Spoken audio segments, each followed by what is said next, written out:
إن الحمد لله نحمده ونستعينه ونستغفره ونعوذ بالله من شرور أنفسنا ومن سيئات أعمالنا من يهده الله فلا مضل له ومن يضلل فلا هادي له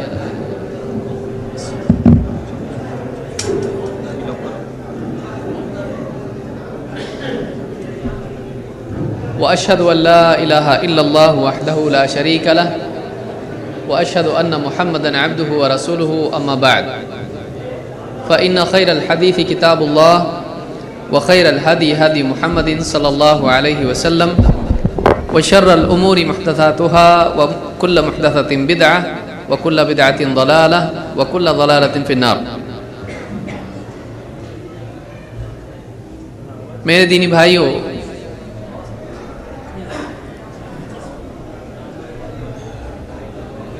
اللہ رب العالمین نے قرآن کریم میں اس بات کا حکم دیا ہے کہ ہم اپنے قول و عمل کے اعتبار سے اللہ کے نبی صلی اللہ علیہ وسلم کی فرما برداری اور آپ کی اتباع اختیار کریں۔ ایک آدمی کی کامیابی اس میں ہے کہ وہ اللہ کے نبی صلی اللہ علیہ وسلم کی کہی ہوئی بات پر ایمان لائے اور آپ کے حکموں کو پورا کرے اور آپ کی منع کی ہوئی چیزوں سے بچے۔ اسی طرح سے آپ صلی اللہ علیہ وسلم کے اعمال کی وہ اتباع کرنے والا بنے۔ چار کام بنیادی طور پر ہیں۔ ایک، جو باتیں اللہ کے نبی صلی اللہ علیہ وسلم نے بتلائیں ان تمام باتوں پر یقین کرنا۔ دو، اللہ کے نبی صلی اللہ علیہ وسلم نے جو بھی حکم دیا اس حکم کو پورا کرنا۔ تین، جن چیزوں سے اللہ کے نبی صلی اللہ علیہ وسلم نے منع کیا ہے ان چیزوں سے بچنا۔ اور چار، اللہ کے نبی صلی اللہ علیہ وسلم نے جو اعمال کیے جس طرح سے کیے اپنی زندگی میں اس بات کا اہتمام کرنا کہ ان تمام اعمال میں آپ کی پیروی اور اتباع کی جائے۔ یہ چاروں کام محمد رسول اللہ صلی اللہ علیہ وسلم اس کلمے کے پڑھنے کے تقاضے میں سے ہے۔ اللہ رب العالمین نے قرآن کریم میں فرمایا قل اطیعوا اللہ والرسول فإن تولوا فإن اللہ لا يحب الکافرین۔ اے نبی، آپ لوگوں سے کہہ دیجئے کہ تم اللہ کی فرما برداری کرو، رسول کی فرما برداری کرو، اور اگر یہ لوگ اس کے باوجود منہ پھیر کے نکل جاتے ہیں تو اللہ رب العالمین اللہ تعالیٰ کافروں کو پسند نہیں کرتا ہے۔ معلوم یہ ہوا کہ اللہ کے نبی صلی اللہ علیہ وسلم کا حکم ایک ایسا حکم ہے کہ اگر ایک انسان اس کو ماننے سے انکار کر دے تو وہ اسلام کے دائرے سے خارج ہو جاتا ہے۔ لہٰذا ایک آدمی کو اس بات کا خاص اہتمام کرنا چاہیے کہ کوئی بات اگر اللہ کے نبی صلی اللہ علیہ وسلم کی ہم تک پہنچے تو کبھی بھی کسی بھی وجہ سے وہ اس کا انکار نہ کرے۔ کسی اور کے حکم کا، کسی اور کی بات کا انکار کرنا اتنا سخت نہیں ہے جتنا اللہ اور اس کے رسول صلی اللہ علیہ وسلم کے حکم کا انکار کرنا ہے۔ اسی لیے اللہ تعالیٰ نے یہاں پر بتلایا کہ اے نبی، آپ کہیے کہ تم اللہ کی فرما برداری کرو، رسول کی فرما برداری کرو، لیکن اگر یہ نہیں مانتے ہیں اور منہ پھیر کے نکل جاتے ہیں، پیٹھ دکھاتے ہیں، ہم کو نہیں ماننا ہے، تو اللہ نے فرمایا کہ فإن اللہ لا يحب الکافرین، اللہ تعالیٰ کافروں کو پسند نہیں کرتا ہے۔ یعنی ایک آدمی اگر اللہ کے نبی صلی اللہ علیہ وسلم کی بات کے مقابلے میں گھمنڈ کرے، آپ کی بات نہ مانے، تو ایسا آدمی اسلام سے نکل جاتا ہے، چاہے وہ ایک ہی بات کیوں نہ ہو۔ ایک آدمی اگر نبی صلی اللہ علیہ وسلم کی ایک بات اس تک پہنچے اور اس ایک بات کا انکار کر دے، چاہے باقی ساری باتیں وہ مانتا ہو، تب بھی اس ایک بات کے انکار کرنے کی وجہ سے وہ اسلام کے دائرے سے نکل جاتا ہے، وہ اسلام سے نکل جاتا ہے۔ لہٰذا یہ بہت ہی سنگین معاملہ ہے کہ ایک آدمی اپنی زندگی بھر اس بات کا اہتمام کرے کہ اللہ اور اس کے رسول کا جو بھی حکم اس کے سامنے آئے عمل کرنا بعد کا کام ہے، لیکن کم سے کم پہلے مرحلے میں اس کو مان لے۔ دیکھیے زکوٰۃ کا حکم اللہ نے دیا ہے، ضروری نہیں کہ یہ حکم معلوم ہوتے ہی آج ہی آدمی زکوٰۃ نکالے، اس کا وقت آئے گا، جب اس کا وقت آئے گا آدمی زکوٰۃ ادا کرے گا، لیکن آج جب اس کے سامنے زکوٰۃ کا حکم ادا کرنے کی بات آئی ہے تو پہلا کام اس کا یہ ہے کہ اس بات کو مان لے۔ اگر وہ نہیں مانتا ہے تو چاہے ایک آدمی عمل کر لے، لیکن اگر مانتا نہیں ہے تو ایک آدمی پھر بھی کافر ہو جاتا ہے۔ مثال کے طور پر ایک آدمی ہے جو شراب پیتا ہے اور یہ کہتا ہے کہ شراب بری چیز ہے، حرام ہے، نہیں پینا چاہیے، یہ آدمی گناہ گار ہے، لیکن یہ آدمی کافر نہیں ہے، کیونکہ وہ آدمی شراب کی حرمت کو مانتا ہے، وہ اس بات کو مانتا ہے کہ شراب حرام ہے، لیکن پھر بھی پی رہا ہے تو گناہ گار ہے، لیکن کافر نہیں ہے، کہ اس نے شریعت کے حکم کو تسلیم کیا، عمل میں اس سے کوتاہی ہو رہی ہے، لیکن وہ مانتا ہے کہ یہ حرام ہے، وہ اللہ کے حکم کو مانتا ہے، وہ رسول کے حکم کو مانتا ہے، وہ مانتا ہے کہ نہیں پینا چاہیے، لیکن پھر بھی پی رہا ہے، اس کی اپنی نفس کی خواہش کی وجہ سے، ایمان کی کمزوری کی وجہ سے، تقوی کی کمی کی وجہ سے۔ یہ آدمی زیادہ سے زیادہ فاسق ہے، فاجر ہے، گناہ گار ہے، ایک کافر نہیں ہے۔ لیکن دوسرا آدمی وہ ہے کہ جو شراب کو چھوتا بھی نہیں ہے، شراب پیتا نہیں ہے، نہیں چھوتا بھی نہیں ہے، لیکن کوئی آدمی اگر پی رہا ہے اور کوئی دوسرا اس کو منع کر رہا ہے تو کہتا ہے بھائی اس کی مرضی پیے، پینے دو، اس میں پرابلم کیا ہے، اگر اس کو پینا ہے تو پینے دو، اور وہ کہہ رہے شراب پی رہا ہے، اس کی مرضی، آپ کو پسند نہیں ہے آپ مت پیو، اس کو پسند ہے وہ پیے، اس کے لیے اچھی ہے، کوئی پینا چاہے تو کوئی پرابلم نہیں۔ یہ خود پیتا ہے نہیں، یہ خود شراب نہیں پیتا ہے، لیکن شراب پینے کو وہ غلط بھی نہیں سمجھتا ہے، ایسا آدمی اسلام کے دائرے سے نکل جاتا ہے، کہ اس نے اللہ کی حرام چیز کو حرام نہیں مانا، اس نے حرام کو حلال کر دیا، اس نے اللہ کے حکم کو ماننے سے انکار کر دیا، اس نے اپنی طرف سے ایک حکم بیان کیا، چلتا ہے کوئی مسئلہ نہیں، پی لے، پینے دو اس کو۔ تو ایک آدمی شراب پی کے بھی اسلام میں ہے، اور ایک آدمی شراب سے بچ کے شراب کی وجہ سے اسلام سے باہر ہے۔ وجہ کیا ہے؟ ماننے اور نہیں ماننے کا معاملہ ہے، کرنے کا معاملہ بعد میں ہوتا ہے، عمل کرنا، برائی سے بچنا یہ بعد کی چیز ہوتی ہے، شروعات یہاں سے ہوتی ہے، شروعات آدمی کے دل سے ہوتی ہے، پہلے آدمی دل میں مانتا ہے، پھر اس کے بعد زندگی میں وہ چیز آتی ہے۔ اگر دل ہی میں نہ مانے تو چاہے ایک آدمی عملاً اس چیز کو کر رہا ہو، لیکن وہ آدمی پھر بھی اسلام سے نکل جاتا ہے۔ آپ منافقین کو دیکھیے، وہ نبی صلی اللہ علیہ وسلم کے ساتھ نمازوں میں شریک ہوتے تھے اور کئی احکام میں، بلکہ جنگوں میں آپ کے ساتھ رہتے تھے، لیکن دل سے نہیں مانتے تھے، عمل کر کے بھی وہ اسلام کے باہر تھے، اتنی سب کچھ کام کرنے کے باوجود بھی مسلمان نہیں تھے۔ کیوں؟ یہاں نہیں ہے۔ تو معلوم یہ ہوا کہ اللہ اور اس کے رسول کی بات جب سامنے آئے تو پہلا کام یہ ہے کہ آدمی اس کو قبول کر لے، پھر اس کے مقابلے میں کسی اور کو نہ دیکھے، کہ ایک آدمی اللہ کی بات سامنے آئے، رسول کی بات سامنے آئے، کہ باپ دادا تو ایسا کرتے تھے، سماج میں لوگ ایسا کر رہے ہیں، میری دکان کا مسئلہ ہے، میری تجارت کا مسئلہ ہے، میری گدی ہے، میری ڈگری ہے، فلاں ہمارے باپ دادا ایسے تھے۔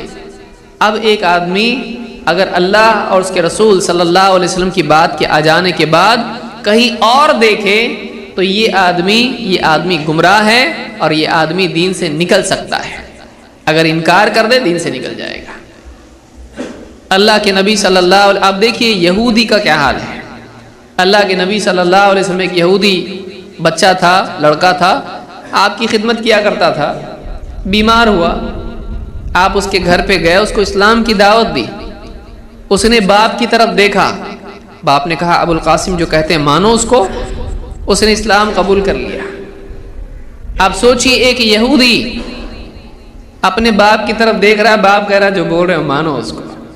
اب ایک مسلمان جو کلمہ پڑھنے والا ہے، وہ اگر اللہ کے نبی صلی اللہ علیہ وسلم کی بات نہ مانے، یہ اس یہودی سے بھی گیا گزرا ہے کہ نہیں ہے؟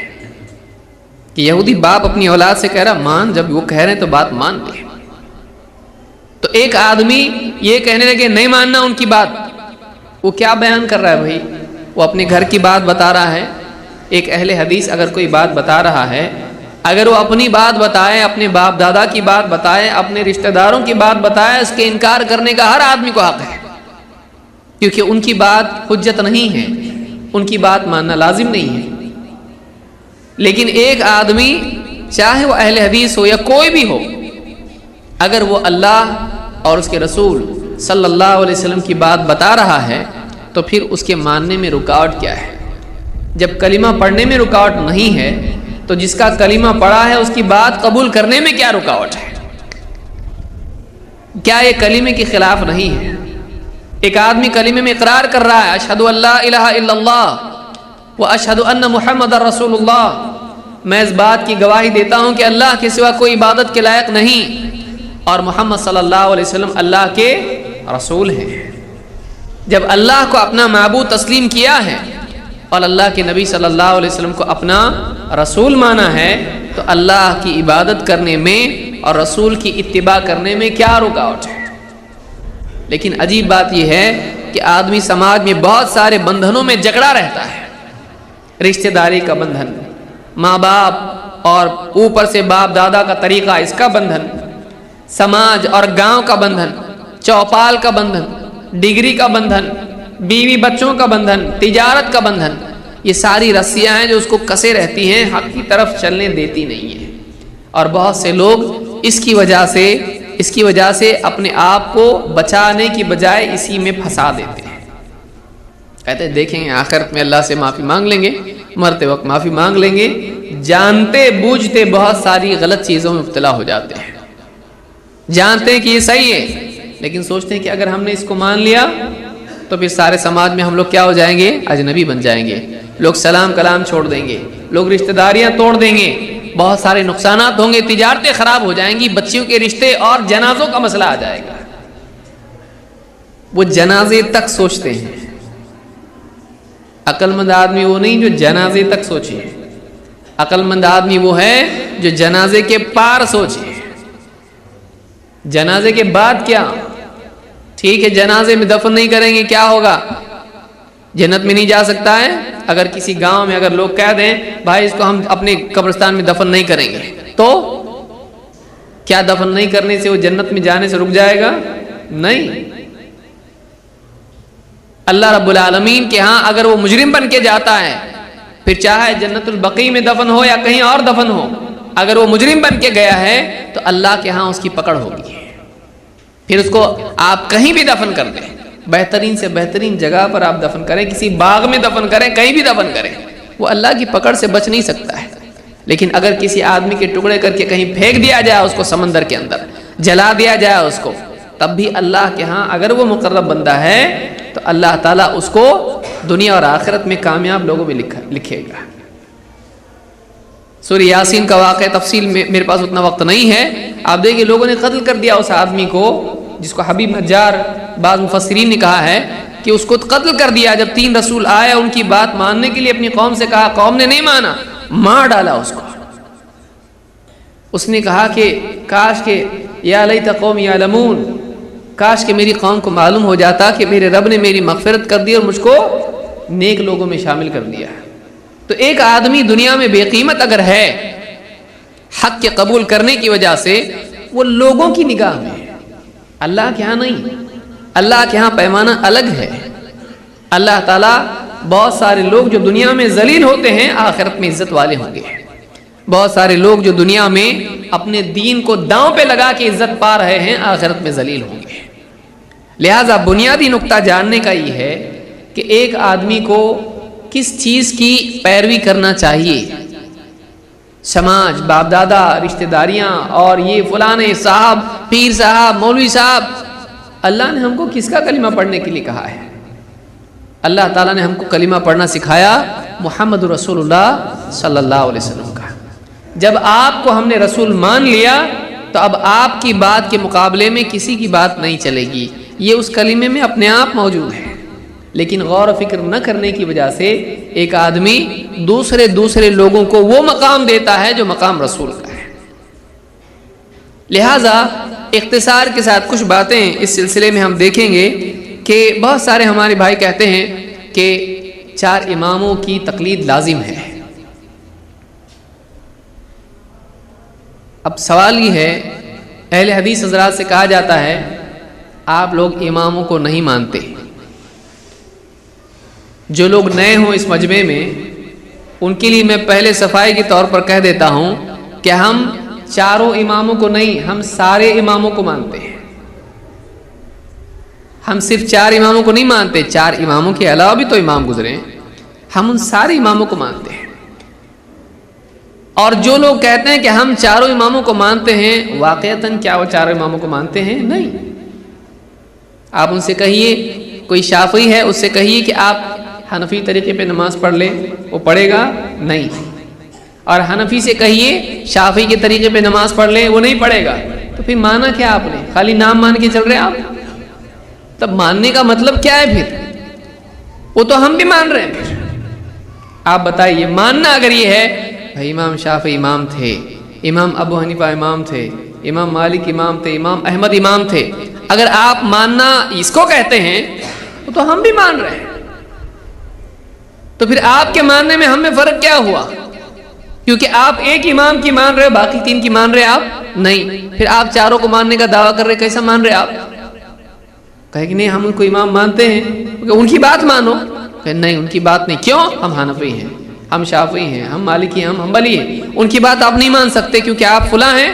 تو آپ نے کیا مانا؟ پھر ویسا تو ہم بھی مانتے ہیں، ویسا تو ہم بھی مانتے ہیں کہ 4 امام تھے، ہم سے زیادہ علم والے تھے، ہم مانتے ہیں، پھر ان کی مانتے کیوں نہیں؟ تو ہم کہیں کہ آپ کیوں نہیں مانتے باقی 3 کی؟ علم والے نہیں تھے؟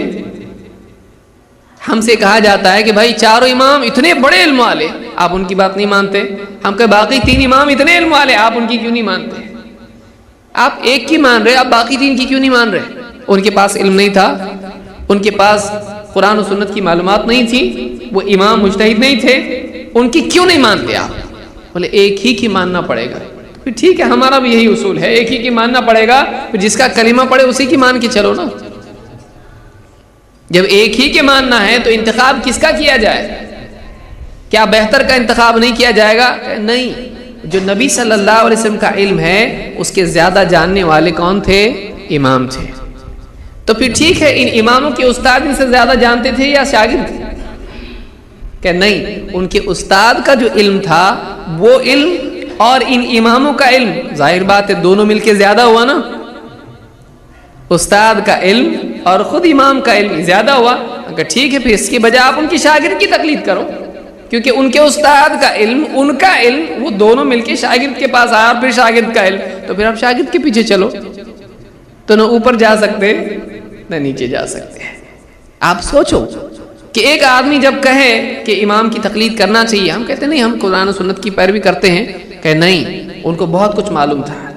جب کہا جائے ان کو اگر زیادہ معلوم تھا، اور یہ کہتے ہیں کہ وہ دیکھیے نبی صلی اللہ علیہ وسلم کے زمانے سے کتنے قریب تھے، ان کو کتنا زیادہ معلوم تھا، ہم کہتے ٹھیک ہے پھر صحابہ کی مانو آپ۔ کہ نہیں، ان کے زمانے میں علم مدون ہوا۔ کیا معنی ہے اس کے؟ یہ ایسا ایک جملہ ہے جس کا کچھ مطلب نہیں، جس کا کچھ فائدہ نہیں ہے۔ بھائی صحابہ نے اگر ان کے زمانے میں، ائمہ کے زمانے میں علم اگر مدون ہوا ہے تو صحابہ کے زمانے میں کیا تھا؟ سب بکھرا ہوا تھا، ان کے سارے فتوے غلط ہیں۔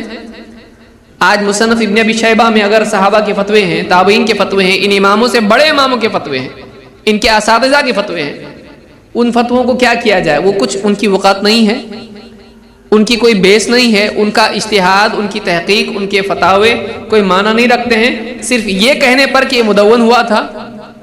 اور یہ کب مدون ہوا تھا؟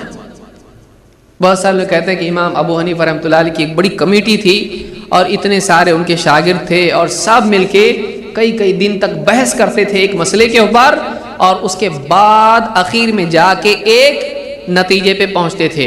یہ کسی ایک آدمی کا کام نہیں ہے، یہ بہت لوگوں نے کام اس کے اوپر کیا ہے اور پھر جا کے نتیجے پہ پہنچے ہیں۔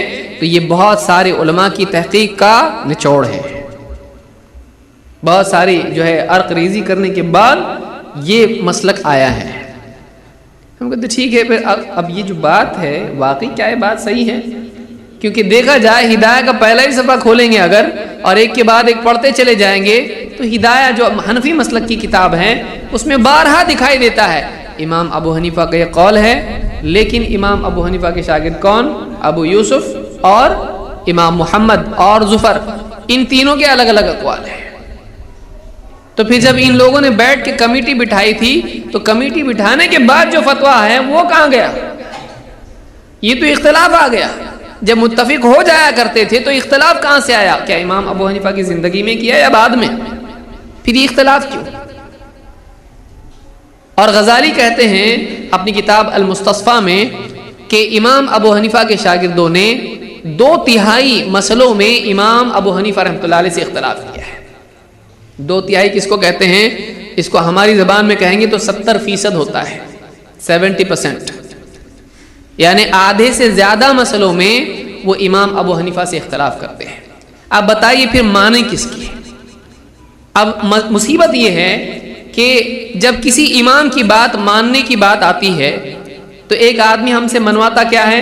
اتنے بڑے امام تھے، تابعی تھے، اتنے علم والے تھے، فلاں بہت سارے اوصاف، اور ان کا اقرار ہم بھی کرتے ہیں۔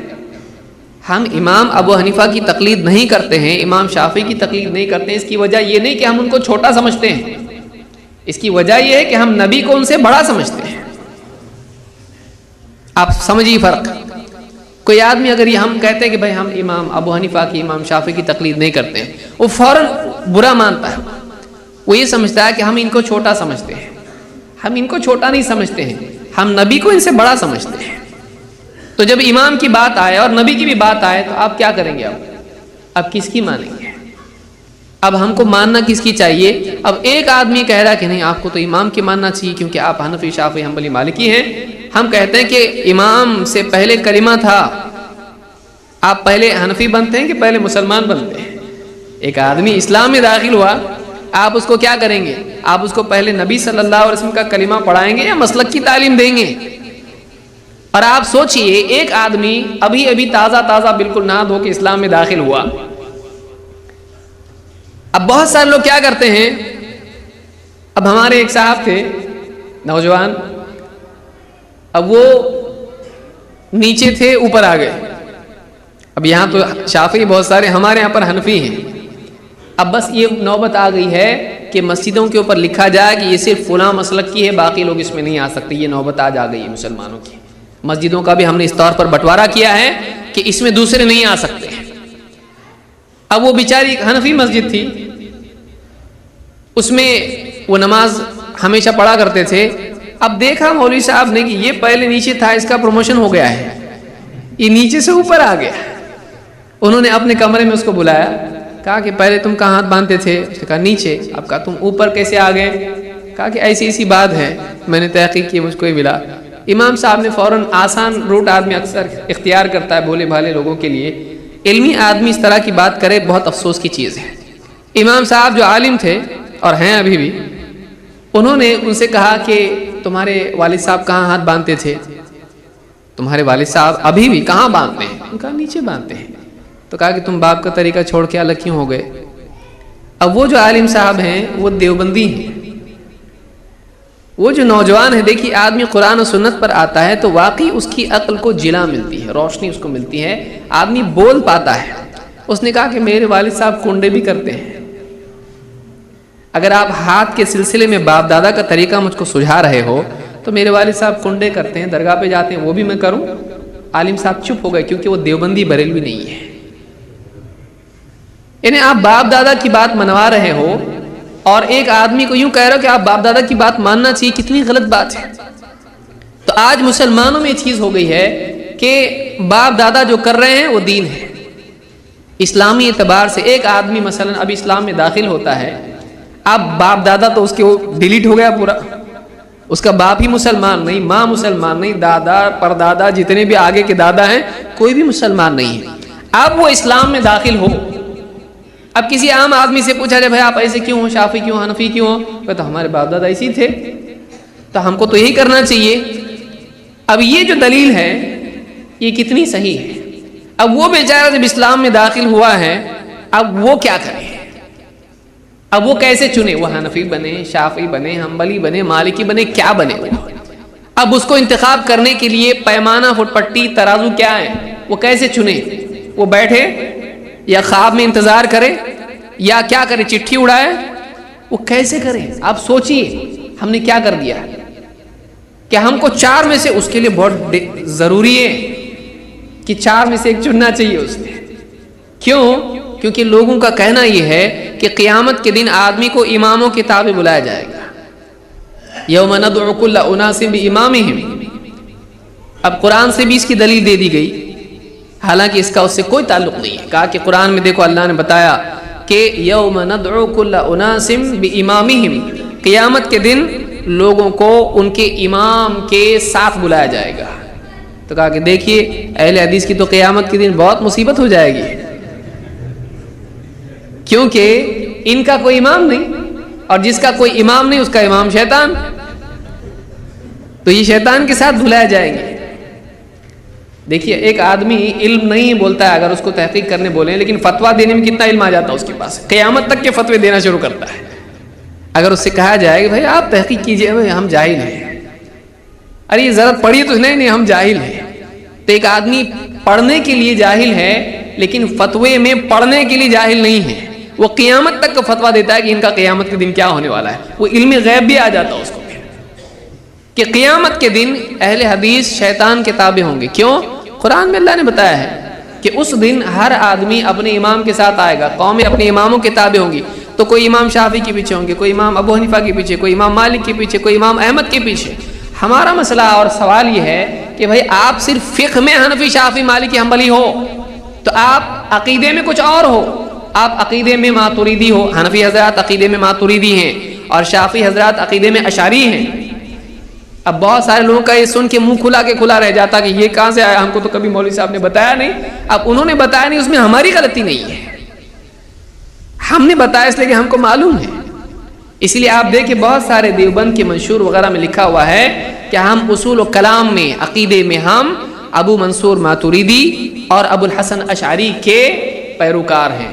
اب ہمارا سوال یہ ہے کہ آپ قیامت کے دن جب آؤ گے تو عقیدے والے امام کے پیچھے آؤ گے یا فقہ والے امام کے پیچھے آؤ گے؟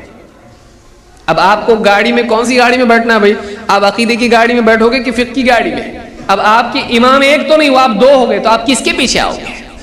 ہمارا مسئلہ ہے, اب ہمارا مسئلہ نہیں ہے, ہمارا عقیدے میں بھی وہی امام, فقہ میں بھی وہی امام. اور تیسری مصیبت, اب دیکھیے لوگ بٹے ہوئے کتنے, عقیدے میں ایک امام, فقہ میں دوسرا امام. اب تیسری اور ایک چیز بچ گئی, وہ کیا ہے؟ طریقت, تزکیہ نفس, اس میں 4 ہیں, چشتی, قادری, سہروردی, نقشبندی, اور اس کے علاوہ بھی شاذلی اور کیا کچھ نہیں ہے. تو ایک آدمی کو اصلاح نفس کے لیے بھی پھر کسی سے بیعت کرنا ہے, اور اس کے تابع ایسا ہونا ہے جیسے ایک آدمی مردہ نہلانے والے کے تابع ہوتا ہے, چاہے جہاں کروٹ دے, اس کی اپنی مرضی نہیں ہے, جیسا وہ نہلائے گا نہانا پڑے گا. تو اب 3 امام ہو گئے, ایک ہو گیا عقیدے کا امام, ایک ہو گیا فقہ کا امام, اور ایک ہو گیا طریقت کا امام. آپ بتائیے قیامت کے دن 3 امام میں سے اب آپ کس کے پیچھے آؤ گے؟ آپ نے کیسے سمجھ لیا کہ صرف فقہ کے امام کی بات ہو رہی ہے یہاں پہ؟ تو ہمارے لیے عقیدے کے امام بھی محمد رسول اللہ صلی اللہ علیہ وسلم, فقہ میں بھی امام ہمارے محمد صلی اللہ علیہ وسلم, اور طریقت یا جس کو آپ تزکیہ نفس کہیں, اس میں بھی ہمارے امام کون ہیں؟ محمد رسول اللہ صلی اللہ علیہ وسلم. تو ہم کو تو 3 گاڑی بدلنے کی ضرورت نہیں ہے, ہم کو ایک ہی کے پیچھے سارے معاملات میں قیامت کے دن آنا ہے. اس لیے ابن کثیر رحمۃ اللہ علیہ فرماتے ہیں کہ سلف میں سے بعض نے بات کہی ہے کہ اس آیت میں اہل حدیث کا افتخار ہے کہ ان کا اللہ کے نبی صلی اللہ علیہ وسلم کے سوا کوئی امام نہیں ہے. تو اس آیت سے استدلال کرنا بھی غلط ہے. تو ایک آدمی اگر اسلام میں داخل ہو رہا ہے تو اب وہ کیا کرے؟ وہ فقہی اعتبار سے, عقیدے کے اعتبار سے اور تزکیہ نفس کی, کیونکہ تینوں ضرورتیں اس کی بھائی, اس کو عقیدہ بھی بنانا ہے, مسئلے مسائل بھی ہیں, اور اپنے نفس کی اصلاح بھی کرنا ہے.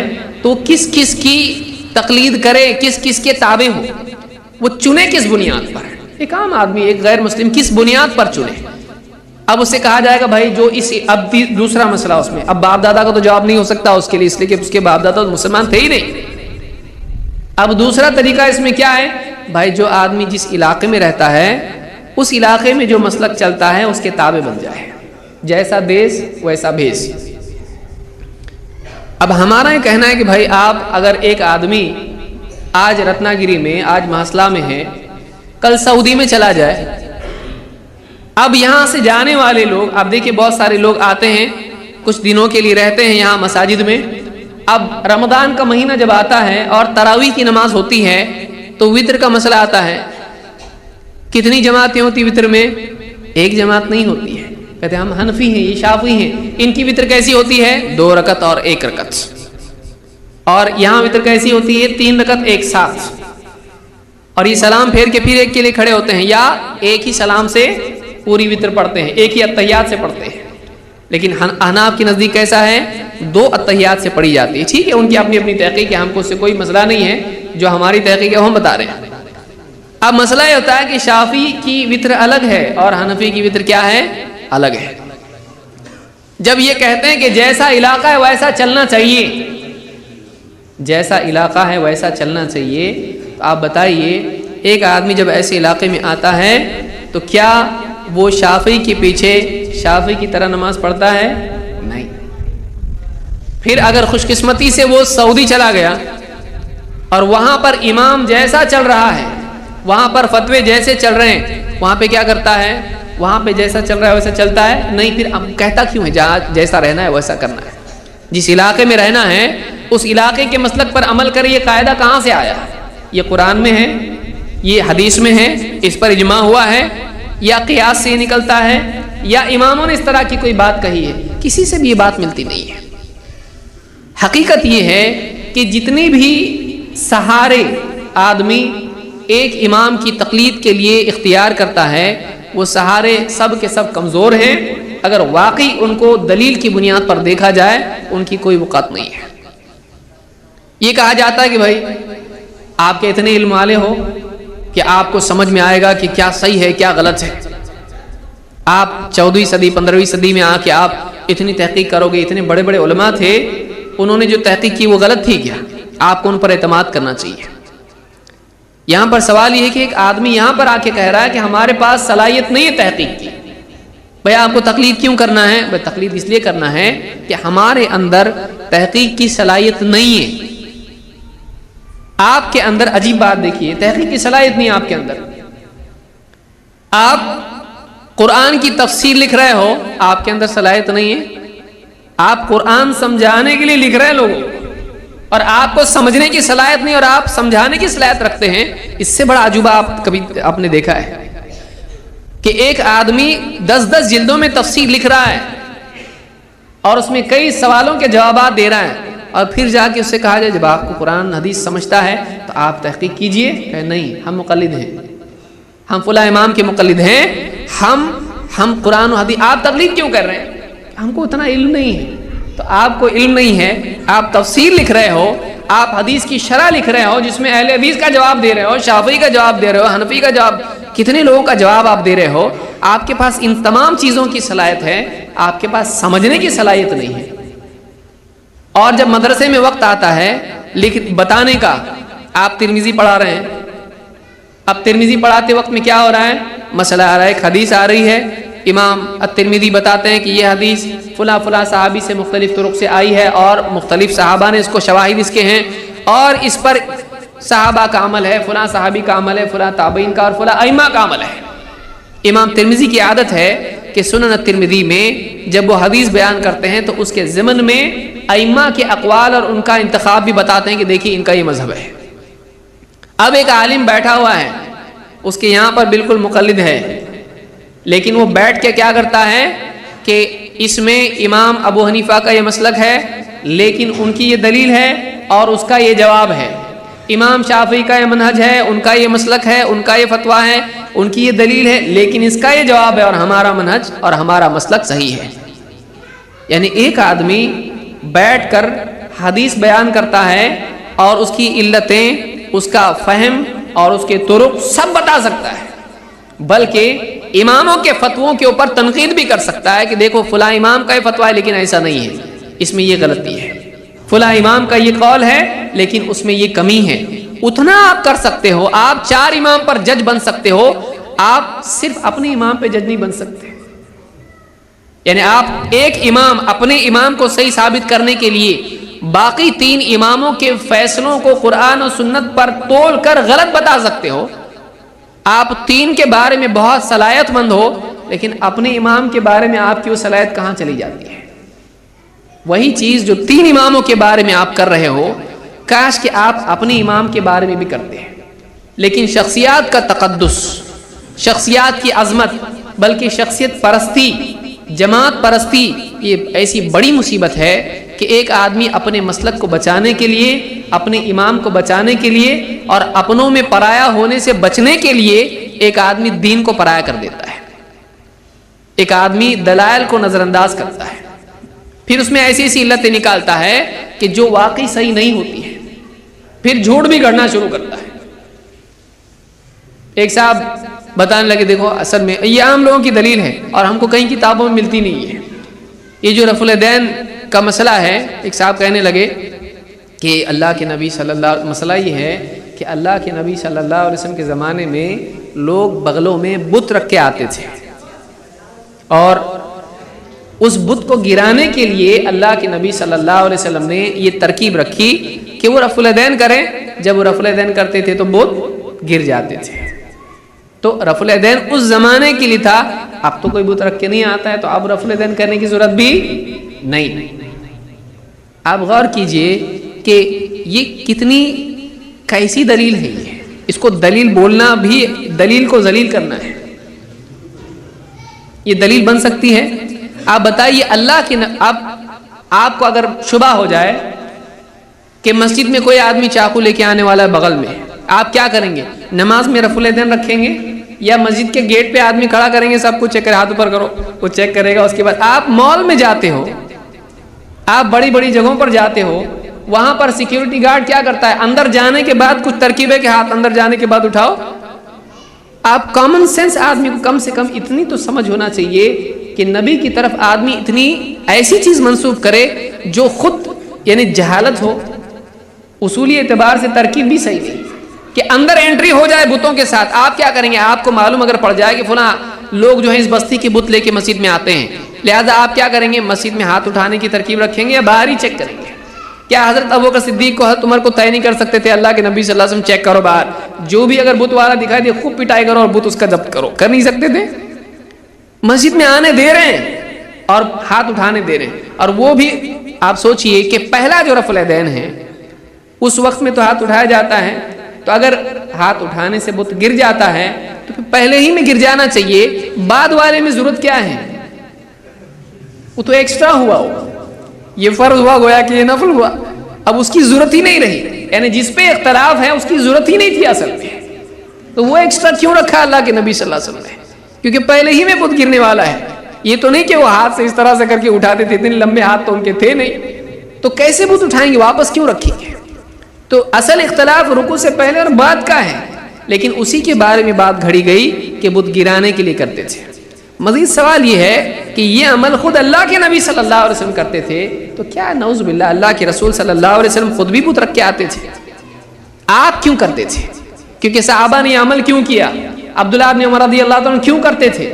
دوسرے صحابہ کیوں کرتے تھے؟ وجہ انہوں نے یہ نہیں بتائی کہ ہاں فلاں بت رکھ کے آتے تھے، وجہ انہوں نے یہ بتائی کہ اللہ کے نبی صلی اللہ علیہ وسلم یہ عمل کرتے تھے. تو جو عمل دوسروں کے بت گرانے کے لیے تھا وہ عمل نبی صلی اللہ علیہ وسلم نے خود کیوں کیا؟ تقلید آدمی کی عقل کو برباد کر دیتی ہے. تقلید جہالت کی وجہ سے نہیں ہے، وہ مزید جہالت پیدا کرتی ہے. اسی لیے آپ نے دیکھا ہوگا کہ ایک بڑے سے بڑا عالم بھی جب ایک امام کی پابندی اختیار کرتا ہے اور پھر سوچ لیتا ہے کہ میری زندگی کا مقصد ان کو بچانا ہے، ان کے فتووں کو صحیح ثابت کرنا ہے، تو پھر اس کی ساری صلاحیت قرآن کی آیات کی تأویل، احادیث کو زبردستی ضعیف ثابت کرنا، اور اگر وہ ہار گیا ضعیف ثابت کرنے سے اور حدیث لڑ کے اس سے صحیح ثابت ہو جائے تو پھر اس کا کچھ اور مطلب بتا دینا کہ وہ بات ہی غلط ثابت ہو جائے. اللہ کے نبی صلی اللہ علیہ وسلم نے اپنی نواسی کو گود میں لے کے نماز پڑھی، فرض نماز پڑھی، لیکن بعض لوگوں کے نزدیک یہ عمل صحیح نہیں ہے، یہ عمل کثیر ہے. تو اس میں کیا کہتے ہیں کہ اللہ کے نبی صلی اللہ علیہ وسلم جب نماز کے لیے آئے، بچی خود سے آپ کے اوپر جو ہے لٹک گئی، پھر جب آپ رکوع کرتے تو بچی اتر جاتی تھی، سجدہ کرتے تھے تو نیچے ہی رہتی تھی، پھر جب کھڑے ہونے لگتے تھے پھر بچی لٹک جاتی تھی. اب اتنا چھوٹا بچہ، اس کو برابر ٹائمنگ معلوم ہے. آپ سوچیں کیا آدمی یعنی تاویلات کرتا ہے تو کتنی تاویلات کرتا ہے. ایسی کئی مثالیں دی جا سکتی ہیں. اماموں کی بات ماننا غلط نہیں ہے، لیکن ایک ہی امام کو خاص کر لینا یہ وہ مقام ہے جو اللہ کے نبی صلی اللہ علیہ وسلم کا ہے. اللہ رب العالمین نے قرآن کریم میں کیا فرمایا؟ وَمَا آتَاكُمُ الرَّسُولُ فَخُذُوهُ وَمَا نَهَاكُمْ عَنْهُ فَانْتَهُوا. جو کچھ یہ رسول تم کو دیں اسے لے لو، اور جس چیز سے یہ رسول تم کو منع کریں اس سے رک جاؤ. یعنی الٹیمیٹ اتھارٹی جس کو آپ کہتے ہیں کہ اس رسول کی کسی چیز کو تم چھوڑ نہیں سکتے. جو یہ رسول دے دے تم چھوڑ نہیں سکتے، تم کو سب لینا پڑے گا، سب قبول کرنا پڑے گا. اور جس چیز سے رسول منع کر دیں تم کو اس سے رکنا پڑے گا، اس میں تمہاری چاہت نہیں چلے گی. وَمَا كَانَ لِمُؤْمِنٍ وَلَا مُؤْمِنَةٍ إِذَا قَضَى اللَّهُ وَرَسُولُهُ أَمْرًا أَن يَكُونَ لَهُمُ الْخِيَرَةُ مِنْ أَمْرِهِمْ. اللہ نے فرمایا کہ کسی مومن مرد کے لیے اور کسی مومنہ عورت کے لیے ہرگز اس بات کی گنجائش نہیں ہے کہ جب اللہ اور اس کا رسول کسی چیز میں فیصلہ دے دیں، اللہ اور اس کا رسول کسی چیز میں فیصلہ دے دیں، ان یکون لہم الخیرۃ من امرہم، پھر اس کے بعد ان کو اپنے معاملے میں اختیار باقی رہ جائے. کسی مومن کے لیے صحیح نہیں ہے. رسول کے فیصلے کے آ جانے کے بعد چوائس ختم ہو جاتی ہے. یہ جو مقام ہے آج کس کو دیا گیا ہے؟ امام کو دیا گیا ہے کہ امام کی بات آپ کے سامنے آ گئی، آپ کا اختیار ختم. اب آپ کو امام کی بات ہی ماننی پڑے گی، آپ اس کو چھوڑ نہیں سکتے. یہ مقام جو رسول کا ہے یہ امام کو دیا گیا ہے. اور اللہ کے رسول صلی اللہ علیہ وسلم کی بات جب سامنے آتی ہے، آپ سوچئے امام کی بنیاد پر رسول کی بات دیکھی جائے ماننا کہ نہیں ماننا، یا رسول کی بنیاد پر امام کی بات دیکھی جائے کہ مانے کہ نہ مانے. آج ہم نے پیمانہ الٹا کر دیا ہے. آج ہم نے پیمانہ الٹا کر دیا ہے کہ جس چیز کی بنیاد پر کسی کے قول کو چیک کرنا چاہیے، ہم اس کی بنیاد پر نبی کی بات کو چیک کر رہے ہیں کہ نبی کی مانے کہ نہ مانے. آدمی حدیث سامنے آ گئی، فلاں مسئلہ آ گیا سامنے کہ بخاری کی حدیث آ گئی، مسلم کی حدیث آ گئی. آدمی مولوی صاحب کے پاس جا کے پوچھتا ہے، مولوی صاحب یہ حدیث ہے یہ اپنی ہے کہ شافعی کی ہے کہ حنفی کی ہے؟ آپ بتائیے. امام صاحب بھی تھوڑا غور کرتے ہیں، کیا بولوں کیا نہیں بولوں، کیا بولوں، جل تو جلال تو آئی بلا کو ٹال تو. امام صاحب کہتے دیکھو بھئی یہ شافعیوں کی حدیث ہے. امام بخاری شافعی تھے نا، تو امام بخاری نے صرف شافعیوں کی حدیثیں جمع کی ہے. تو ہماری حدیثیں کہاں گئی؟ ایک صاحب کہنے لگے کہ ہماری بہت ساری دلیلیں تھیں تمہارے رد میں، وہ جب تاتاریوں کا فتنہ آیا تو اس میں وہ ساری دلیلیں کیا ہو گئی؟ برباد کر دی گئی. تو ہمارے ایک بھائی نے جواب دیا، ہاں ہمارے پاس ان کا جواب بھی تھا، وہ بھی اس میں بہ گئی. ہمارے علماء نے سب جوابات اس کے تھے، وہ اس میں ہمارے جوابات بھی بہ گئے. ایک آدمی یعنی دلیل نہیں ہے تو زبردستی اس طرح کے سہارے ڈھونڈتا ہے. تقلید کی مصیبتوں میں سے مصیبت ہے، آدمی تحقیق سے رہ جاتا ہے، شخصیت پرستی اس میں آ جاتی ہے، نبی کے مقابلے میں کسی اور کی بات ماننے کا مزاج اس میں پیدا ہوتا ہے، جماعت بندی اور اختلافات اس کی بنیاد پر ہوتے ہیں. آدمی تحقیق سے رک جاتا ہے، زبردستی آنکھ کھلی رکھ کے بھی بند کی طرح کر دیتا ہے، دلائل سامنے آتے ہیں اسے منہ موڑ لیتا ہے، دلائل سے لڑنے والا بن جاتا ہے. بجائے اس کی کہ اس کو قبول کرے، اس کو کسی طرح سے اس کا جواب سوچتا ہے، کروٹوں پہ اس کا جواب سوچتا ہے کہ اس حدیث کا کیا جواب دیا جائے. کیوں؟ اس لیے کہ اپنے مسلک کے مطابق نہیں ہے. اب بتائیے حدیث کا جواب جب آدمی دنیا میں دینے لگے، قیامت کے دن وہ اللہ کو کیا جواب دے گا؟ ہم کو دنیا میں حدیث کا جواب دینے کے لیے پیدا کیا اللہ نے، یا اللہ تعالیٰ کی طرف سے جو مطالبہ ہے اس کے لیے ہم کو تیار ہونے کے لیے دنیا میں بھیجا ہے؟ رسول کی بات کو رد کرنا. آپ دیکھیے کسی بھی آپ مقلد کے پاس جائیے، حدیث بتائیے، کہے گا یہ ہمارے مسلک میں نہیں ہے. مطلب آپ کے مسلک میں یہ نہیں ہے، لیکن نبی کے مسلک میں ہے کہ نہیں ہے؟ نبی کی بات ہے، آپ امام کی بات ہے، کہے ہم کو حدیثیں سمجھ میں نہیں آتی ہے. آپ کو امام کی ہر بات سمجھ میں آتی ہے اور نبی کی نہیں سمجھ میں آتی. کیا مصیبت دے دی اللہ نے؟ یعنی نبی سے زیادہ بلاغت، نبی سے زیادہ آسانیاں، نبی سے زیادہ وضاحت امام کے پاس ہے، تو اس کو نبی بنانا چاہیے تھا. نبی کو کیوں بنایا؟ اللہ کا انتخاب غلط ہے؟ آپ بتائیے. یعنی امام کی بات بالکل کلیئر ہے، اس میں کوئی جھول نہیں، اس میں کوئی کنفیوژن نہیں، اس میں کوئی پرابلم نہیں ہے۔ ہاں نبی کی باتیں جو مشکل ہے، مصیبت ہے، اللہ کی بھی بات سمجھ میں نہیں آتی، نبی کی بھی بات سمجھ میں نہیں آتی۔ ہاں امام کا معاملہ اتنا کلیئر ہے کہ اس میں کوئی کنفیوژن نہیں ہے۔ تو آپ بتائیے پھر اللہ کا انتخاب صحیح تھا کہ غلط تھا؟ تقلید شخصی کی وجہ سے ایک آدمی بہت سارے مفاسد میں پڑ جاتا ہے۔ اس کے لیے بہت تفصیل کی ضرورت ہے۔ اللہ رب العالمین ہم سب کو قرآن و سنت کی اتباع کی توفیق عطا فرمائیں اور ہم کو مزید تحقیق کی توفیق عطا فرمائیں۔ ایک بات ہی کہی جاتی کہ بھائی ہم آج بھولے بھالے مسلمان ہیں، لوگوں کو کلمہ بھی پڑھنا نہیں آتا ہے، آپ ان کو قرآن و سنت کی تحقیق میں لگا رہے ہو، تحقیق وہ نہیں کر سکتے ہیں، چپ چاپ عالم کی بات پوچھ رہے ہیں اور عمل کر رہے ہیں، کیا مسئلہ ہے؟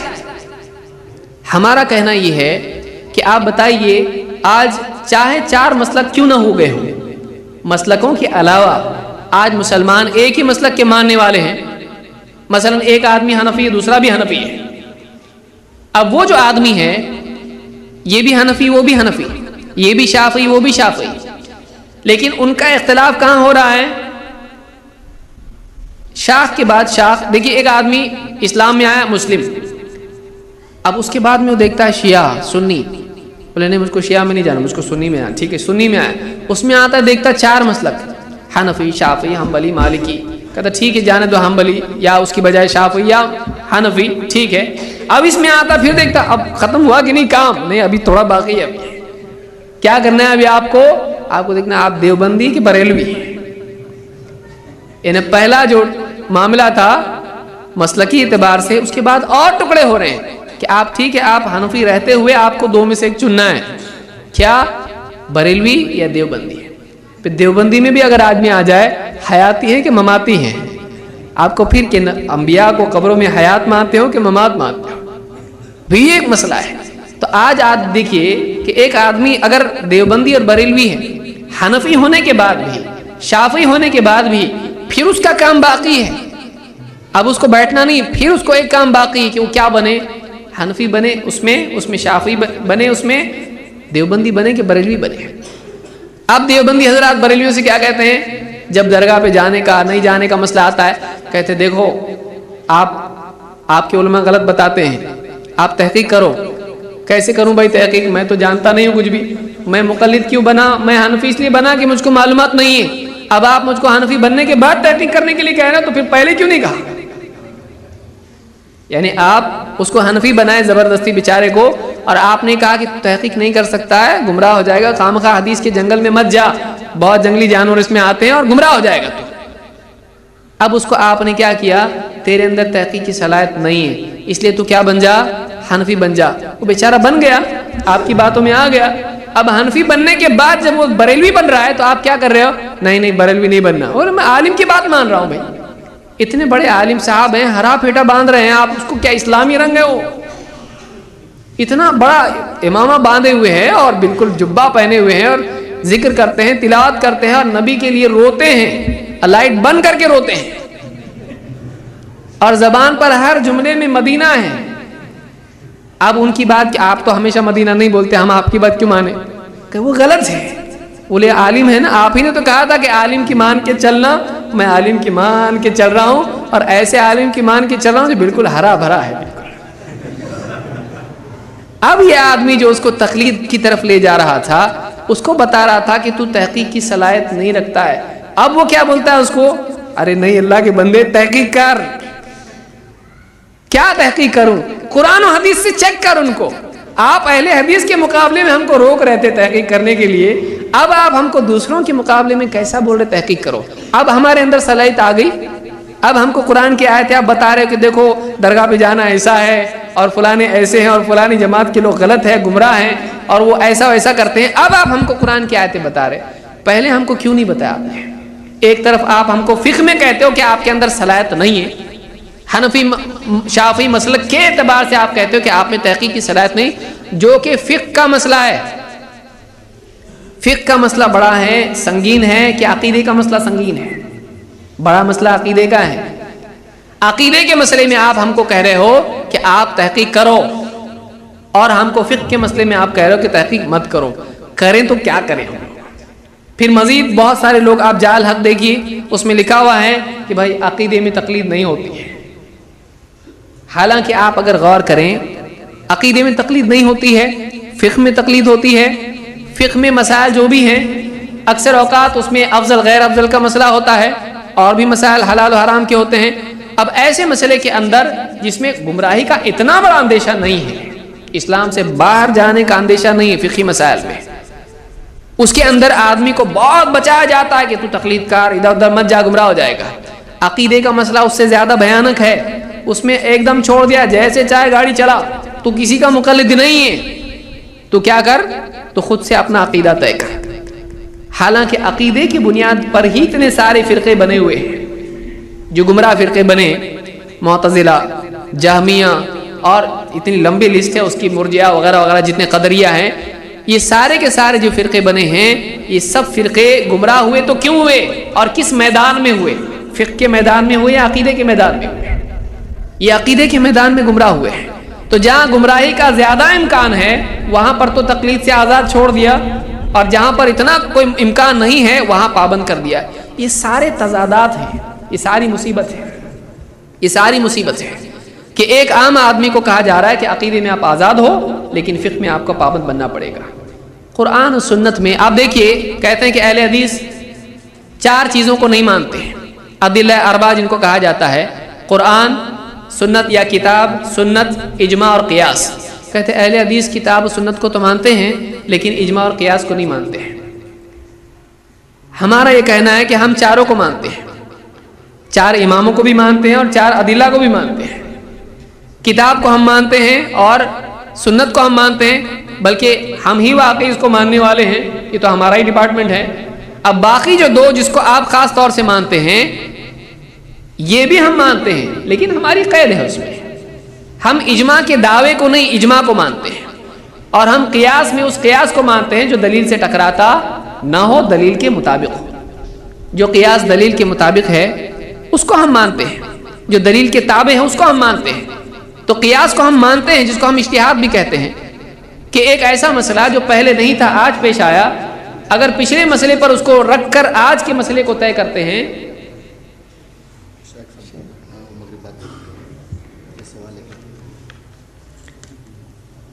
اگر ایک ایسا مسئلہ پیش آئے جو آج نیا مسئلہ ہے اور اس کا جواب واضح الفاظ میں قرآن و سنت میں نہیں ہے، لیکن اس کے لیے ہم اپنے طور سے تو کچھ بھی نہیں کہہ سکتے کہ حلال ہے حرام ہے، اس کو دیکھنا پڑتا ہے کہ اس طرح کا کوئی اور مسئلہ قرآن و سنت میں ہے کیا.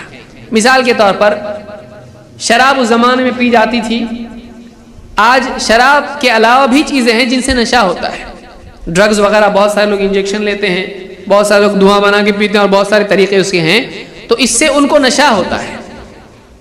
اب یہ اس کا نام قرآن و سنت میں نہیں ہے کہ فلاں چیز حرام ہے، اس طرح سے تذکرہ اس کا نہیں ہے. اب علماء نے کہا کہ یہ چیز حرام ہے یا حلال، اس کا فیصلہ کرنے کے لیے دیکھنا پڑے گا کہ اس کی نظیر قرآن و سنت میں موجود ہے یا نہیں ہے. تو ہم نے قرآن و سنت میں علماء نے دیکھا تو ان کو معلوم پڑا کہ خمر تو حرام ہے، اور خمر کی علت بتائی گئی ہے کہ خمر کے اندر علت کیا ہوتی ہے، اس سے نشہ ہوتا ہے. کل مسکرین خمر وکل خمر حرام. اللہ کے نبی صلی اللہ علیہ وسلم نے فرمایا کہ ہر نشے والی چیز خمر ہے اور ہر خمر حرام ہے. تو معلوم ہوا کہ خمر کے حرام ہونے کی وجہ کیا ہے، نشہ. تو اب وہ نشہ کسی بھی چیز میں آئے وہ چیز کیا ہو جائے گی، حرام. اس لیے کہ جس وجہ سے شراب حرام ہے، جس وجہ سے شراب حرام ہے، وہ وجہ کسی اور چیز میں بھی پائی جائے تو حرام ہوگی کہ حلال ہوگی، حرام ہوگی. تو اس کو کہتے ہیں قیاس. لہذا علماء نے شراب کو دیکھتے ہوئے بہت ساری دوسری چیزیں جن کا نام قرآن و سنت میں نہیں آیا ہے اور وہ اس زمانے میں بنائی گئی، وہ اس زمانے میں مینوفیکچر کی گئی، زمانے میں پروڈکشن اس کا ہوا ہے، اس زمانے میں وہ چیز بنی ہے، اس پر بھی وہی حکم لگایا جو خمر کا تھا. اس کو کیا کہتے ہیں، قیاس. اہل حدیث اس کو مانتے ہیں، اہل حدیث اس کو مانتے ہیں. کیوں مانتے ہیں؟ اس لیے کہ اس کی دلیل کتاب و سنت میں ہے جس پر سے اس کو نکالا جا سکتا ہے. لیکن اگر ایک آدمی اپنے دل سے کسی بھی چیز کو حرام کرے، جیسے مثلا کسی چیز کو فرض کر دے، کیسے؟ دیکھیے آپ کنویں سے پانی نکالتے، آپ کیسا نکالتے؟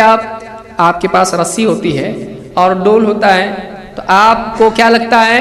رسی اور ڈول آپ ڈالتے پانی اور پھر پانی نکالتے پیتے خوش ہو جاتے آپ. تو آپ کو پانی کے لیے کیا چاہیے؟ رسی اور ڈول. آپ اپنا عدالت میں فیصلہ لڑتے ہو، آپ کو کون لگتا ہے؟ وکیل.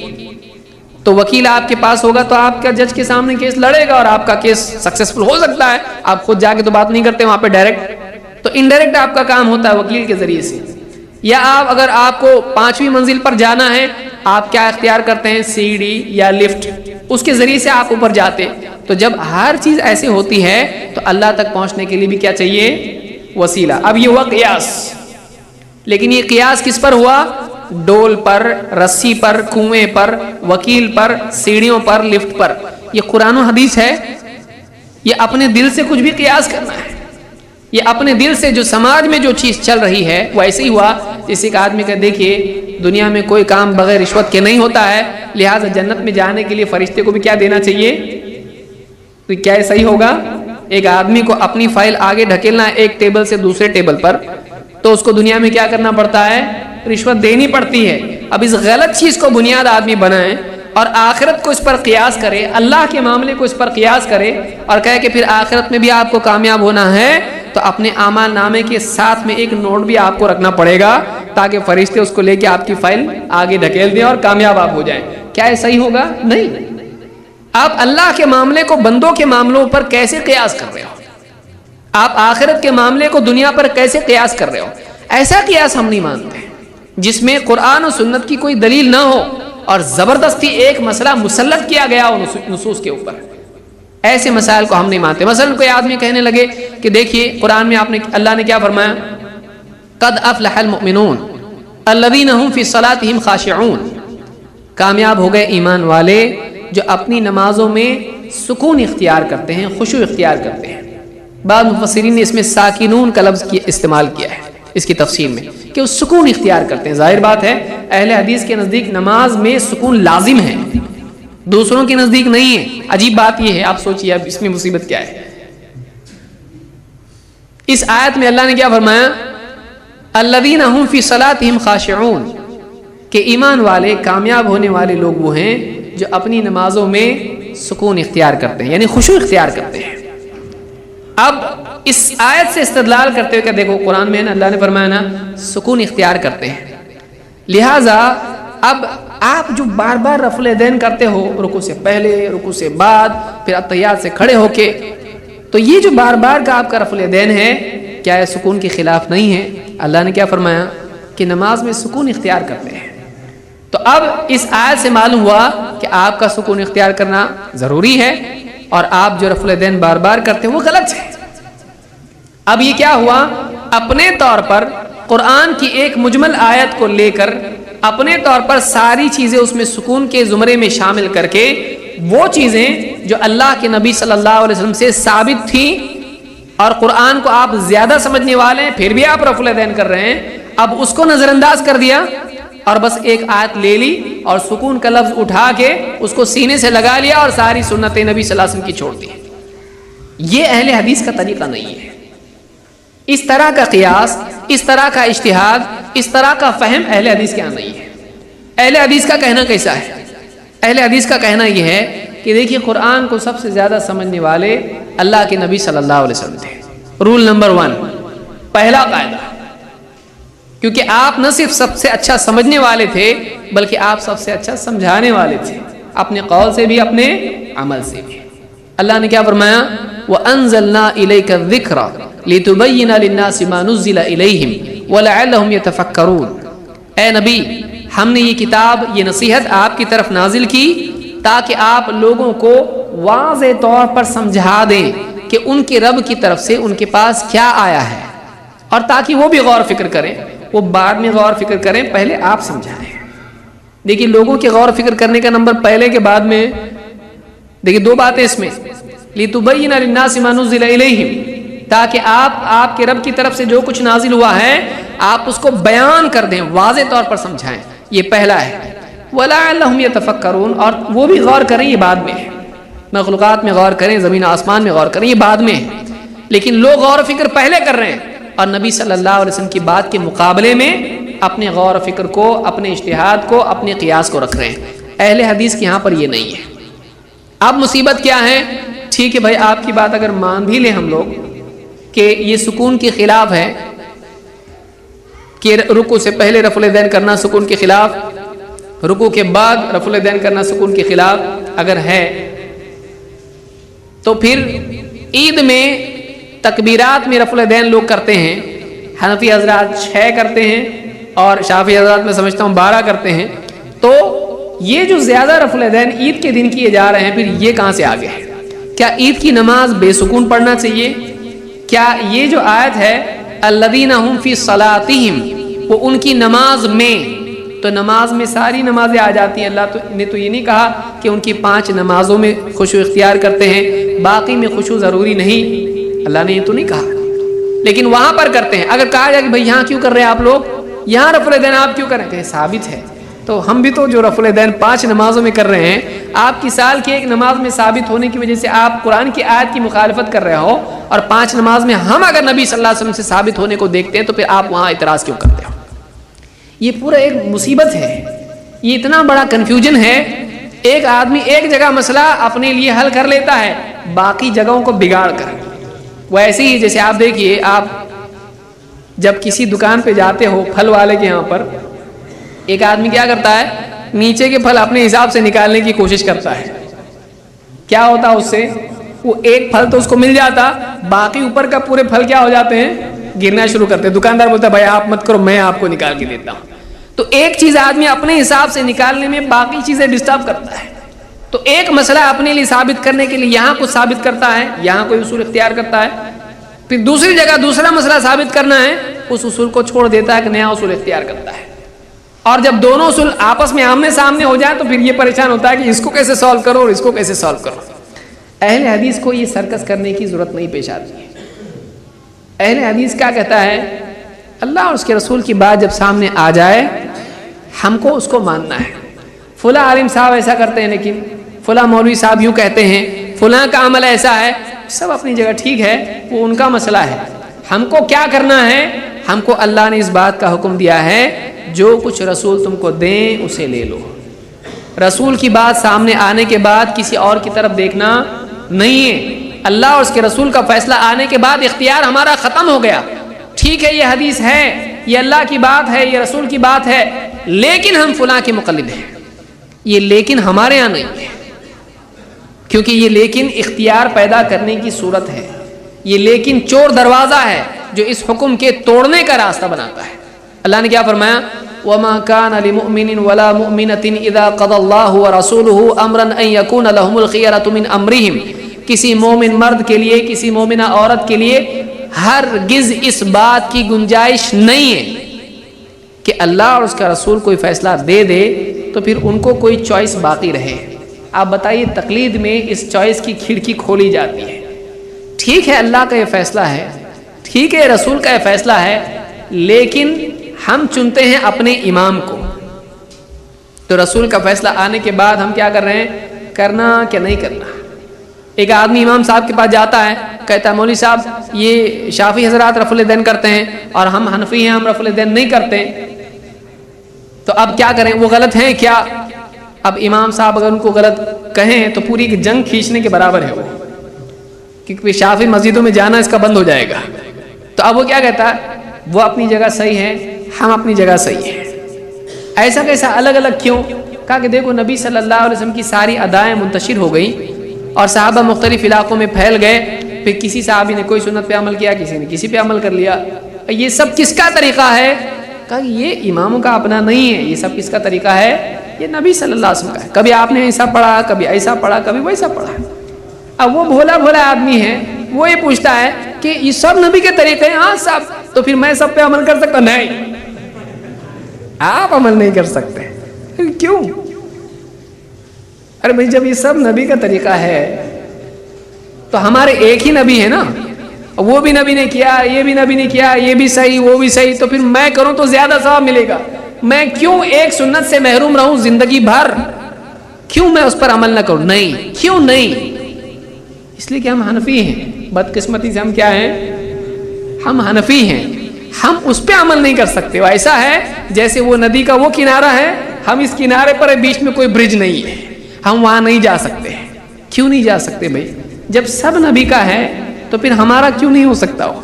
کیا اللہ نے یہ فرمایا کہ نبی کے 25% طریقے پہ حنفی عمل کرو, 25% طریقے پہ شافعی عمل کرو, 25% پہ مالکی, 25 پر حنبلی؟ کیا اس طرح سے ایک روٹی کے 4 ٹکڑے کیے جاتے؟ ایک تو دلیل دینے لگا, بولے دیکھو جیسے چیزوں میں کیسا ہے 4, مٹی, پتھر اور یہ کیا, مٹی, ہوا, پانی, آگ, بولے 4 ہیں, 4 امام ہیں. اسی طرح سے گاڑی کے 4 پہیے ہوتے ہیں, وہ رکشہ کو بھول گیا, سائیکل کو بھی بھول گیا, 4 پہیے ہوتے ہیں. ایسا 4 گنا کر آدمی کیا ثابت کر رہا ہے؟ 4 امام. یہ آدمی 4 کو ثابت کر رہا ہے. اس طرح کی 4 ہم بھی تو بول سکتے ہیں 2 ہی ہوتے ہیں, دیکھیے 2 ہاتھ ہیں, 2 آنکھیں ہیں, زمین آسمان, 2 سے ہم شروع کریں. سکے کے 2 پہلو ہوتے ہیں اور بہت ساری چیزیں, بائسیکل میں 2 ہوتے ہیں, بائک میں 2 ہوتے ہیں. تو 2 یہ طریقہ ہے ثابت کرنے کا.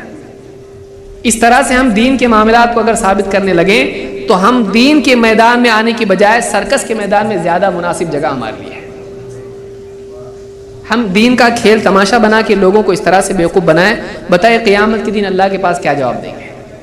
اب وہ آدمی پوچھتا ہے کہ بھئی ہم مولوی صاحب جب 4 نبی کے طریقے ہیں تو میرا دل یہ کر رہا ہے کہ میں پیر کو اس پہ عمل کروں, منگل کو نہیں تو اور زیادہ اگر کوئی آدمی حرص والا ہے فجر میں اس پہ عمل کروں, ظہر میں اس پہ عمل کروں, اور 5ویں نماز میں میری چوائس ہے, جو دل میں آئے وہ کروں. مولوی صاحب کہیں گے تو بے دین ہو رہا ہے, تو گمراہ ہو رہا ہے. کیوں بھائی؟ جب 4 نبی کے طریقے ہیں اور آپ ہی نے تو کہا 4 ہدایت پر ہیں, تو میں کیسے گمراہ ہو جاؤں گا؟ کہا آپ نے دل سے کچھ نہیں کر سکتے. تو کیا نبی صلی اللہ علیہ وسلم نے جو 4 طریقے اپنائے, پھر وہ جو 4 طریقے تھے کیا آپ نے جب اس کو کیا آپ نعوذ باللہ گمراہ تھے؟ جب ایک نبی 4 پہ عمل کر سکتا ہے تو امتی کیوں نہیں کر سکتا ہے؟ الٹا امتی کے لیے اتباع ہونا چاہیے کہ 4 پہ عمل کرے. اتباع جو ہے اسی کو تو کہتے ہیں کہ جیسا نبی نے کیا ویسا امتی کرے. آپ نے جوتیاں نماز میں پہنی, نماز پڑھی, صحابہ نے بھی ویسی پہنی اور پڑھی, اور جب آپ نے جوتیاں نماز میں نکال دی تو صحابہ نے بھی نکال دی. تو نبی کے فعل اور ترک دونوں میں اتباع ہونا چاہیے. نبی کے اختیار میں اہل حدیث کا یہی طریقہ ہے. اللہ کے نبی صلی اللہ علیہ وسلم نے 1 وتر پڑھی, 3, اور آپ نے اس کے علاوہ 5 کا اختیار دیا, 7 اور 9. ہم یہ نہیں کہتے ہیں کہ یہ کرنا چاہیے وہ نہیں کرنا چاہیے. اگر ہم کہتے ہیں کہ اللہ کے نبی صلی اللہ علیہ وسلم سے 1 سے زیادہ اگر چیزیں ثابت ہیں, کچھ بھی کرو سب نبی کا ہے, اگر نبی سے ثابت ہو تو سب پہ ثواب ملے گا. لیکن اب دوسرے لوگ کیا کرتے ہیں, نہیں وہ ان کا ہے, یہ اپنا ہے, یہ پارٹی بندی اہل حدیث کے یہاں پر نہیں ہے. نبی کے طریقوں کو بانٹ دینا اس طرح سے اہل حدیث کے یہاں پر نہیں ہے. اہل حدیث کے یہاں پر جو نبی سے ثابت ہے ہر مسلمان کے لیے اختیار ہے, وہ جس چیز کو چاہے چنے. وہ کسی کو کسی ایک چیز کا پابند کر کے باقی سے منع کر سکتا ہے؟ نہیں کر سکتا ہے. کوئی اہل حدیث عالم منع نہیں کرتا ہے بھئی آپ 1 وتر پڑھو ٹھیک ہے, 3 پڑھو ٹھیک ہے, 5 پڑھو ٹھیک ہے, 7 پڑھو, 9 پڑھو ٹھیک ہے. کیوں ٹھیک ہے؟ ہمارے امام کا طریقہ ہے, ہمارے نبی کا طریقہ ہے. ہم کو کسی اور سے چیک کرنے کی ضرورت نہیں. جب نبی نے کیا تو وہ صحیح ہے, کسی اور سے کیوں چیک کریں کہ وہ صحیح ہے کہ نہیں؟ نبی پہ کسی اور کو جج بنائیں گے آپ؟ نبی کے اعمال پہ آپ کسی اور کو جج بنائیں گے صحیح ہے کہ غلط ہے؟ اس پہ کس کو جج بنائیں آپ نے؟ نبی دوسروں پر جج بنے گا, دوسرے نبی پر جج نہیں بنیں گے. یہ اہل حدیث کا اصول ہے. کیا غلط ہے اس میں؟ لیکن آج ہم کو یہ کہا جا رہا ہے کہ نہیں آپ گمراہ ہو. کیوں گمراہ ہو؟ اس لیے کہ آپ نبی پر کسی اور کو جج نہیں بناتے, آپ نبی کے مقابلے میں کسی اور کی نہیں مانتے, آپ کسی ایک کے ہو کے نہیں رہتے ہیں. نبی کے علاوہ ہونا پڑے گا آپ کو, نبی کا ایک کا ہو کے نہیں رہ سکتے آپ. ہم کہہ رہے ہیں بھائی نبی ایک کے ہی ہو کے رہو, نبی کے ہو کے رہو. کہہ رہے ہیں نہیں, آپ کو نبی کے بعد کسی ایک کا ہو کے رہنا پڑے گا. تو آپ بھی تو کسی ایک کے نہیں ہیں, آپ بھی تو کسی ایک کے نہیں ہیں. آپ بھی عقیدے میں کسی اور کے ہو, فقہ میں کسی اور کے ہو, اور تزکیہ میں کسی اور کے ہو. تو تقلید میں آپ کو عجائبات ملیں گے, داخلی تضاد, تأویلات, اختلافات اور اس طرح کی ساری خرافات آپ کو وہاں ملیں گی. جس چیز کا دعویٰ ہے خود ہی اس کو توڑیں گے, جس چیز کی دعوت دیں گے خود اس کے خلاف کریں گے. آپ دیکھیے اصولوں کو دیکھیے. ابھی کہیں کہتے ہیں کہ دیکھیے مثال کے طور پر یہ حدیث ہے, رفع الیدین کی حدیث ہے, یا فلاں حدیث ہے, یا کوئی اور حدیث ہے. کہیں گے دیکھیے عبداللہ بن مسعود رضی اللہ تعالیٰ عنہ رفع الیدین نہیں کرتے تھے, تو اللہ کے نبی صلی اللہ علیہ وسلم نے کیا ہے؟ نہیں. صحابی کا عمل دیکھیں گے کیونکہ وہ نبی کے بعد تھے، اگر یہ منسوخ نہیں ہوتا تو وہ چھوڑتے نہیں، تو انہوں نے چھوڑا کا مطلب کیا ہے؟ منسوخ ہے۔ ٹھیک ہے، آپ نے اصول لے لیا کہ راوی کا عمل دیکھا جائے گا، روایت نہیں، کیونکہ وہ اپنی روایت کو زیادہ جانتا ہے۔ کیوں؟ سفیان الثوری روایت کر رہے ہیں سینے پہ ہاتھ باندھنے کی، اور ان کا عمل ہے ناف کے نیچے باندھنے کا، لہٰذا ان کا عمل دیکھیں گے، اگر یہ حدیث ان کے نزدیک معتبر ہوتی تو وہ عمل نہیں کرتے، وہ سینے پہ باندھنے کا عمل چھوڑتے نہیں۔ ایسے ایسے دور دور سے کچھ چیز لے کر آتے ہیں۔ اب مسئلہ آتا ہے ابو ہریرہ رضی اللہ عنہ کی روایت کا، جس میں انہوں نے وہ روایت نقل کی ہے کہ اذا قرأ فانصتوا، امام جب قرأت کرے تو تم چپ رہو۔ صحیح مسلم کی روایت ہے جب امام قرأت کرے تو تم چپ رہو۔ ہم بھی کہتے ہیں کہ قرأت کرے تو چپ رہو، لیکن کب؟ سورہ فاتحہ کے علاوہ کی قرأت کے لیے، سورہ فاتحہ کی قرأت نہیں، کیونکہ امام کے پیچھے مقتدی کو جہری نماز میں سورہ فاتحہ کے علاوہ پڑھنا نہیں ہے، منع کیا اللہ کے نبی صلی اللہ علیہ وسلم۔ لیکن اب یہاں پر جب آتا ہے کہ ابو ہریرہ رضی اللہ عنہ کا فتویٰ کیا ہے، کسی نے پوچھا کہ بعض اوقات ہم امام کے پیچھے ہوتے ہیں، انہوں نے سورہ فاتحہ کے پڑھنے کی فضیلت بتائی کہ اللہ جواب دیتا ہے اس کا، حمدنی عبدی، میرا بندہ میری حمد کر رہا ہے، میرے مجدنی عبدی، میرا بندہ میری بزرگی بیان کر رہا ہے۔ تو ابو ہریرہ رضی اللہ عنہ سے کسی نے پوچھا کہ بعض اوقات ہم امام کے پیچھے بھی تو ہوتے ہیں، کیا اس وقت میں بھی سورہ فاتحہ پڑھنا ہے؟ انہوں نے کہا کہ اقرأ بہا فی نفسک، اپنے جی میں اس کو پڑھ لیا کر۔ یعنی ابو ہریرہ رضی اللہ عنہ کا فتویٰ کیا ہے؟ امام کے پیچھے قرأت کرنا چاہیے، اور حدیث میں کیا نقل کر رہے ہیں؟ اذا قرأ فانصتوا، کہ جب وہ پڑھے تو تم چپ رہو، وہ قرأت کرے تو تم چپ رہو۔ اب کیا کہتے ہیں؟ نہیں، دیکھو حدیث کیا ہے، اب عمل جو صحابی کا دیکھنا چاہیے تھا، اب جو فتویٰ صحابی کا دیکھنا چاہیے تھا، اصول بدل گیا ہوگا، اب صحابی کی روایت دیکھی جائے گی۔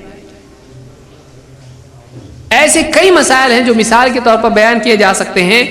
ہمارا کہنا یہ ہے کہ کسی امام کی تقلید کرنا اور ایک شخصیت کو طے کرنا نبی صلی اللہ علیہ وسلم کے علاوہ کہ اس کی ساری باتیں ماننا لازم ہے، اس کے لیے قرآن میں دلیل ہے؟ نہیں۔ ہمارا پوچھنا یہ ہے کہ امام ابو حنیفہ کی بات ماننا لازم ہے، یہ چار آپ کہتے ہو کہ آپ چار ادلہ اربع آپ اس کو مانتے ہو، ٹھیک ہے، ہم کہتے ہیں کہ امام ابو حنیفہ رحمۃ اللہ علیہ کی بات ماننا لازم ہے، قرآن میں ہے؟ نہیں۔ سنت میں ہے؟ نہیں۔ اس پر اجماع ہوا ہے کہ امام ابو حنیفہ کی باتیں ماننا لازم ہے؟ نہیں۔ قیاس میں آتا ہے، کس پر قیاس کریں گے آپ اس کو؟ نبی پر آپ قیاس کرو گے اس کو کہ جیسے نبی کی ماننا لازم ہے تو غیر نبی کی بھی ماننا، یہ قیاس مع الفارق ہے، قیاس فاسد ہے۔ تو نہ قرآن سے بات ثابت ہوتی ہے، نہ سنت سے ثابت ہوتی ہے، نہ اس پر اجماع ہے، اور نہ قیاس سے بات ثابت ہوتی ہے۔ تو جو چیز ادلہ اربع سے خود ثابت نہیں ہوتی ہے، آپ اس کو دین میں لازم قرار دے دو، آپ اس کو دین میں لازم قرار دے دو۔ آپ نے کس بنیاد پر ایسا کیا؟ کئی امت کی مصلحت ہے، اس کی وجہ سے امت بچی رہے گی ورنہ گمراہ ہو جائے گی۔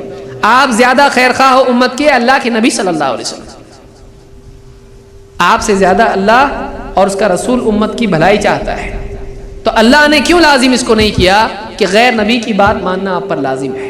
اللہ نے اس کو لازم نہیں کیا، لہٰذا جس چیز کو اللہ نے لازم نہیں کیا، رسول نے لازم نہیں کیا، اس چیز کو بلا دلیل ایک آدمی لازم کر دے پوری امت کے اوپر، اس سے بڑا شریعت گھڑنے کا اور کیا معاملہ ہو سکتا ہے؟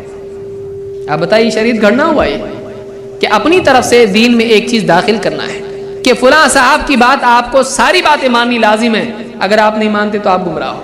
کہاں سے دلیل لائے بھئی آپ اس کے لیے؟ کون کہا آپ کو کہ آپ اس طرح سی چیز لازم کر دو؟ کہاں دلیل ہے اس کی؟ اور خود اماموں سے یہ بات ثابت نہیں ہے۔ دیکھیے، تقلید کس کی کرنا ہے؟ چار کی، ٹھیک ہے بھائی، آپ کی کرنا ہے؟ نہیں۔ کیوں؟ اس لیے کہ آپ مقلد ہو، مقلد کی مقلد تقلید کرتا ہے؟ آپ سوچیے، مقلد کی تقلید مقلد پر ہے؟ نہیں۔ تقلید کس کی کرنا ہے؟ مجتہد پر، ٹھیک ہے۔ مجتہد کے علاوہ کسی کا قول ماننا ہے؟ نہیں۔ مجتہد نے کہا ہے کہ میری بات ماننا لازم ہے، آپ کو اگر یہ بات ثابت کرنا ہے کہ کسی امام کی تقلید لازم ہے، آپ کو چاروں اماموں میں سے کسی سے ثابت کرنا پڑے گا۔ آپ غیر امام سے آپ مقلد سے ثابت کر رہے ہو اس کو، یعنی آپ مقلد کو اصول میں فتویٰ دینے کا حق دے رہے ہو، جبکہ وہ خود مقلد ہے اور جاہل ہے۔ امام کے پاس اس طرح کا کوئی قول نہیں، بلکہ اماموں نے لوگوں سے کہا کہ جو بھی بات ہے، ہماری بات اگر کتاب و سنت سے ٹکرائے تو تم اس کو چھوڑ دو اور کتاب و سنت کی پیروی کرو۔